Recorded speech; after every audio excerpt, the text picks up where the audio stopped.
Muhammad Nurdin dari program MSI Konservasi PLSI Universitas Unadama. Di sini saya akan menjelaskan sedikit tentang software configuration management sebagai aktivitas pendukung dalam proses pengembangan sistem. Pertama kita berangkat dari masalah-masalah yang timbul pada saat proses develop software. Pertama, biasanya semakin besar suatu proyek yang dikerjakan, maka akan memakan waktu yang lebih lama pula. Proses software development tersebut memakan waktu yang lama dan kemudian pasti akan melibatkan banyak orang untuk mengerjakannya.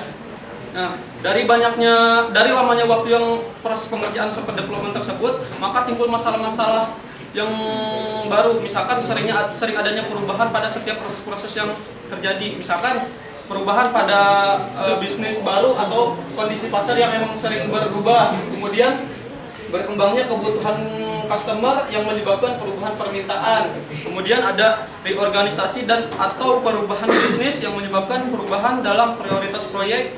Kemudian ada perubahan batasan anggaran dan jadwal yang bisa menyebabkan redefinisi sistem atau produk. Dari permasalahan tersebut, salah satu hal yang bisa mensolusi perubahan-perubahan yang terjadi pada proses software development adalah dengan menggunakan atau memanfaatkan konsep SCM atau Software Configuration Management. SCM sendiri merupakan seni dalam mengidentifikasi, mengorganisasi, dan mengontrol setiap perubahan pada saat pembuatan suatu software. Tujuan utamanya adalah tentu saja untuk memaksimalkan produktivitas dan meminimalkan kesalahan yang mungkin terjadi. Jadi tujuan dari SCM sendiri yaitu pertama mengidentifikasikan setiap perubahan-perubahan yang terjadi pada setiap proses software development, kemudian mengontrol setiap perubahan tersebut dan memastikan bahwa setiap perubahan tersebut dapat diimplementasikan dengan baik.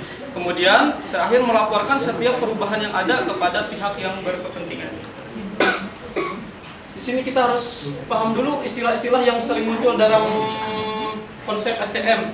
Pertama, adanya yaitu configuration item atau CI. Nah, configuration item adalah semua komponen mencakup dokumen SDD, software requirement specification, management plan, source code, bug report, log information, dan semua objek-objek yang terlibat pada proses software engineering. Nah, untuk lebih memahaminya kita bisa analogikan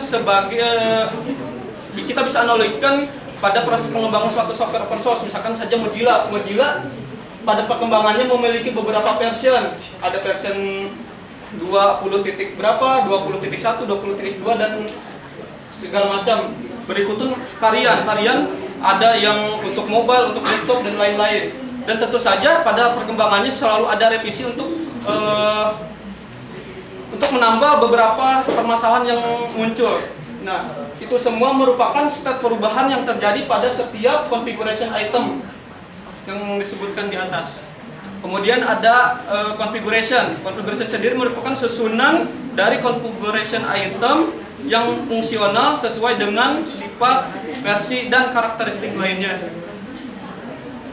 Keempat, ada istilah baseline. Baseline merupakan kumpulan configuration item meliputi yang disebutkan di atas, dokumen perancangan, source code, bug report, dan segala macam yang sudah resmi ditinjau dan disetujui dan sudah bisa dirilis.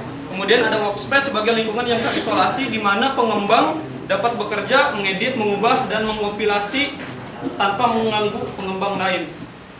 Proses utama pada SCM diantaranya pertama, change control process, yaitu proses kontrol terhadap perubahan pada setiap konfigurasi item atau CI yang meliputi source code tadi, dokumen atau data.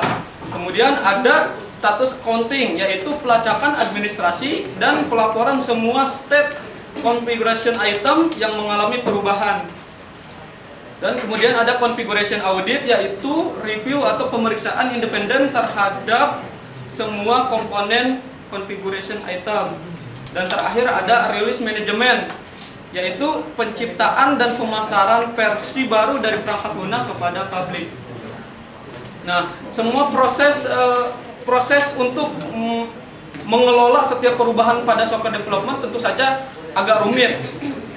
Maka dari itu perlu adanya suatu tools atau teknik yang spesifik untuk masing-masing proses tersebut. Sebagai contohnya, misalkan kasus pada change control process, ada namanya tim konsep. Kebutuhannya yaitu adalah sebuah tools yang dapat membantu koordinasi dan sinkronisasi semua anggota tim dalam satu tim software engineer ketika mengerjakan suatu proyek. Nah, kebutuhannya berarti work area yang terisolasi, terus sinkronisasi dan concurrent work. Solusinya yaitu kita bisa menggunakan tools yang ada seperti SHAPE, Software Management System, SMS, dan Network Software Environment. Nah, untuk tools atau teknik yang lain pada SCM bisa kita lihat. Pertama, misalkan pada version control kita bisa menggunakan RCS, GPS, dan Subversion. Untuk bug tracking bisa menggunakan Mozilla, Rational Clear Quest, dan lain-lain. Untuk build bisa menggunakan GNOME, dan lain-lain. Sedangkan untuk project management kita bisa menggunakan sourceforge.net ataupun GeForce dan lain-lain. Sekian presentasi dari saya. Selamat sore, assalamualaikum.